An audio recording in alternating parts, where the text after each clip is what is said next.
El Mencho's hitmen have just abducted and executed Mexico's Attorney General's aide in broad daylight. Y circulaba por la carretera que va hacia Dolores Hidalgo cuando sujetos armados lo interceptaron, lo privaron de la libertad y metros más adelante pues lo ejecutaron ahí a pie de carretera, de esto a la altura de la comunidad de la estancia que repito en la San Felipe. Now, you guys know that this is not the first time something like this has happened in Mexico. In fact, political assassination has been normalized, but the details of this particular case stand out from the rest. But more shocking is how the killers were actually found. State officials confirmed the killing after graphic images on social media showed the newly elected mayor's decapitated body with his head left on a pickup truck for everyone to see. Alejandro Arcos had only been mayor of Chilpancingo for 6 days before being killed on Sunday, according to Guerrero's governor. Photos had circulated on WhatsApp depicting a severed head on top of a pickup truck, appearing to be that of Arcos. Just last week, the bodies of 5 men were found scattered in black bags on a road in Jalisco. Their heads were stashed in separate bags, which hint towards an obvious move by the Jalisco Nueva Generación cartel. So, this attack happened in the early morning hours of September 25, 2025. Juan Alberto Camarillo Zavala, one of the highest-ranking commanders in Guanajuato's State Attorney General's office, had been on his way to work, following the same route he drove every day. But somewhere along the San Felipe Dolores Hidalgo highway, near the communities of La Estancia and Capilas, armed men intercepted him. They forced him off the road, dragged him out of his vehicle, and executed him right there on the asphalt before setting his truck on fire. Not long after, drivers on that stretch of road noticed smoke curling into the air. Up ahead, they sighted a pickup truck burning beside the highway, and that was when they alerted the police. When the cops arrived, they found a body lying beside the wreck, riddled with bullets, and it was confirmed there at the scene that it was indeed Juan Alberto Camarillo Zavala. But he was not the only victim. Hacia Dolores, de acuerdo con versiones de varios testigos, al parecer pues iba en compañía de otra persona que presuntamente había resultado herida. La fiscalía confirmó que pues él se trataba del jefe de zona y que pues están haciendo las respectivas investigaciones. Within minutes, that highway, one of the busiest corridors in northern Guanajuato, was completely sealed off. Soldiers, National Guard units, and state police swept in, blocking traffic in both directions as investigators collected bullet casings and whatever evidence they could find on the ground. The investigation picked up fast from there because Juan Alberto was obviously a high political target. He was head of the Common Processing Unit, and his office handled sensitive criminal prosecution across all the municipalities in Guanajuato. So, that made him a dangerous obstacle for the cartel, especially El Mencho's CJNG. And that explains why they would want to eliminate him in such a brutal fashion and make a spectacle of his death. The Mexico City government has suffered such attacks in the past. This incident brings to mind the 2020 assassination attempt on then police chief Omar Garcia Harfuch, who's now the federal security minister. In the attack, Harfuch was shot and injured, and 2 of his bodyguards were killed. He blamed the attack on one of the country's most powerful drug groups, the Jalisco New Generation cartel. The threat of such violence remains a stark reality for officials in Mexico, where political violence has become common in many parts of the country.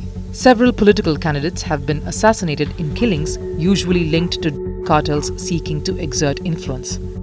As Mexico continues to grapple with cartel violence and political murders, it remains to be seen how the government will counter this menace and stop the bloodshed in the coming days. But what shocked people wasn't just the brutality of the attack, it was how quickly the killers were caught. Just days after the murder, the authorities released this footage, showing 2 suspects being escorted into custody before a judge ordered them held in pre-trial detention while the case moved forward. And like everyone has suspected, the suspects were 2 CJNG members, Giovanni Alejandro and Maylet Janich. A third suspect was also arrested, and all 3 have now been charged with homicide and aggravated robbery. However, investigators are still looking for more suspects. Comentarles que desde ayer jueves se inició una serie de incursiones e investigaciones en la comunidad de Santa Rosa de Lima, lugar donde surgió el cártel del Marro.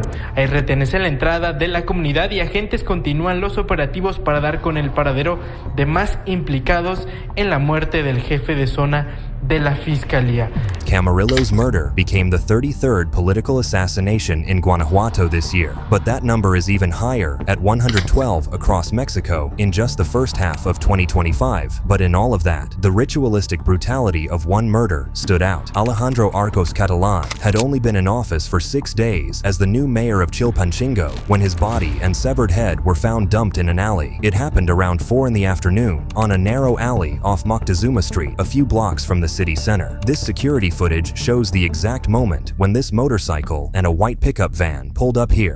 En el video se puede apreciar cómo en el primero una motocicleta entra a la escena, por así decirlo, en el cuadro del video, va bajando precisamente en la calle, es una calle que baja y que conecta hacia el centro de la ciudad, entra hacia la izquierda, que es en donde está el callejón, en donde es abandonado. Then, moments later, the motorcycle re-emerged, followed by the truck, heading back the same way they came. That short clip, barely 30 seconds long, is now believed to show the exact moment they dumped the mayor's body. Hours later, police confirmed the body was indeed Arcos Catalan. The man who had just taken over the city's top office was now lying in the same streets he had promised to protect.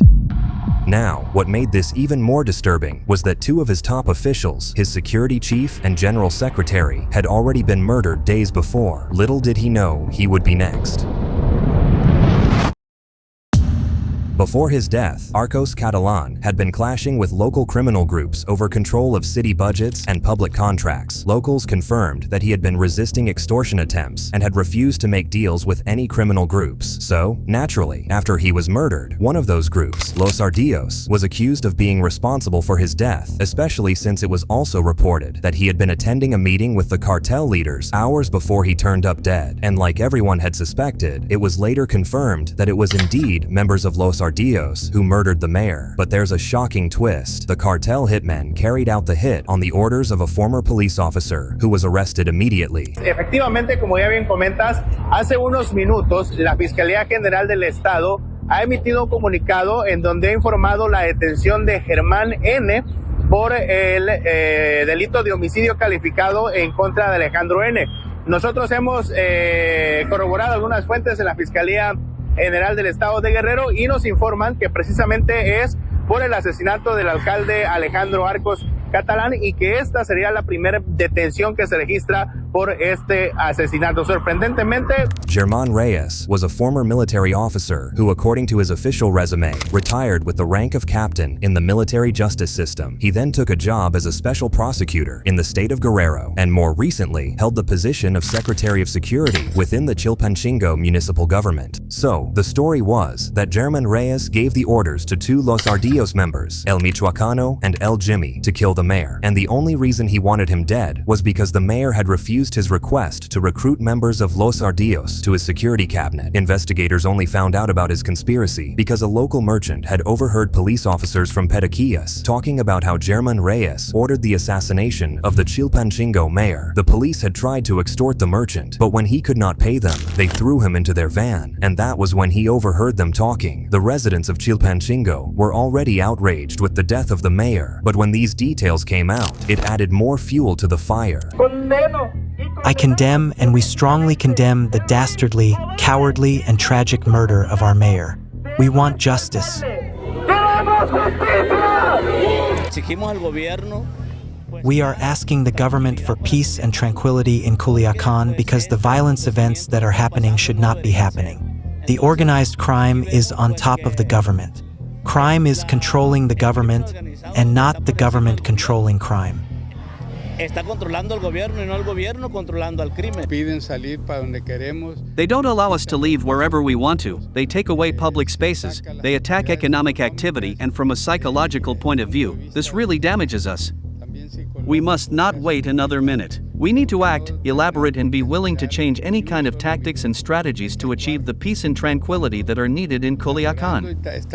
But while Chilpancingo was still mourning, tragedy struck again, this time in Oaxaca, a state further south. Just 10 days after Arcos's killing, Mayor Roman Ruiz Bojorquez of Candelaria Loxicha met a similar fate. The mayor was ambushed and attacked multiple times with a knife near his home behind the municipal palace. Even though he managed to call for help help. He later died in a private clinic from his injuries. So now, when you look at these back-to-back murders, a prosecutor's commander in Guanajuato, a mayor in Guerrero, another in Oaxaca, you start to see a pattern. These were all targeted political assassinations of anyone who could stand in the way of the cartel. But they don't just stop there. When they can't reach the people in high positions, like the mayors or prosecutors, the cartels go for their subordinates. And that's what makes this next story so terrifying. So, on this day, 2 senior aides to the Mexico City mayor were assassinated during a midday ambush that made headlines across Mexico. And now we turn our attention to Mexico, where 2 top aides of Mexico City Mayor Clara Brugada were assassinated in a brazen daytime attack. Mexico City is widely regarded as an oasis of relative security in a country plagued by drug cartel violence. The recent killing in Mexico's capital has sent shockwaves across the country. Now, this, of course, is not the first time that top Mexican officials have been brutally attacked. The country has had a long history of political assassinations as drug cartels seek to exert their power and influence. The victims were Jaime Guzman, the private secretary to Mayor Clara Brugada, and Jose Munoz, one of her senior advisors. The attack unfolded at the busy intersection of Plowin Avenue and Napoleon Street in the Nápoles neighborhood of Benito Juárez, one of the city's most crowded districts. Guzman had been driving to work and stopped on the avenue to pick up Munoz. As Munoz approached the car, 2 masked gunmen on a motorbike pulled up beside them and opened fire. On a busy street, in broad daylight, bike-borne masked gunmen blocked a car, rained bullets on those inside, and fled, assassinating 2 top officials in the heart of Mexico City. This whole thing happened in less than 10 seconds, and by the time police arrived, both officials were dead. I feel very sad about the loss of Jimena and Jose Munoz, with whom I shared dreams and struggles for many years, first transforming Iztapalapa and now Mexico City. Jimena Guzman was a wonderful, tireless, very good woman. And Jose Munoz, I've known him almost since he was a child. He was one of the most intelligent and responsible people I've ever met. This incident is being investigated with the same rigor as our institutions apply daily. Investigate, clarify, and mark sure there is no impunity. It's our commitment. Transformar primero Iztapalapa y ahora la Ciudad de México. Everything about this attack matched the signature of a cartel-style hit, carefully planned and executed. And to date, some people still believe the actual target was Mayor Brugada herself. But because she had an armed security detail, the hitmen decided to send their message through her aides. Following the murders, authorities seized a motorbike and another vehicle linked to the case. Then, 3 months later, investigators arrested 13 suspects in connection with the murders. For many in Mexico City, this felt like a breaking point. The capital had long been seen as safer than the rest of the country, but this daylight assassination shattered that illusion. It showed that even at the highest levels of government, no one is truly protected anymore. The campaign event was being broadcast live when the shots rang out. Yesenia Lara, a mayoral candidate in Veracruz State, eastern Mexico, killed, along with 3 others, said the state governor. Mexican President Claudia Sheinbaum said she was looking into it.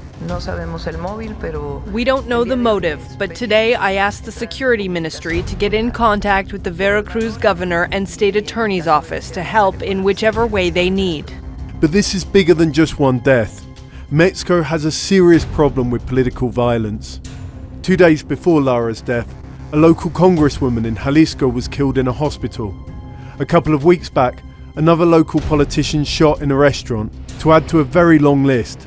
39 dead just in last year's election cycle, hundreds over the years. The attack also revived memories of the 2020 ambush on Mexico City's police chief Omar Garcia Harfuch, who survived an attempt on his life and later blamed it on the Jalisco New Generation cartel. And that's what ties it all together. The same network, the same methods, and the same message. No authority is off limits. So now, after a prosecutor's commander was executed on a highway, 2 mayors were killed in back-to-back weeks, and a daylight double assassination in the capital, the question is no longer about if they can do this in Mexico City in front of everyone. What happens when the next warning is meant for someone even higher up? The solution starts from the local level.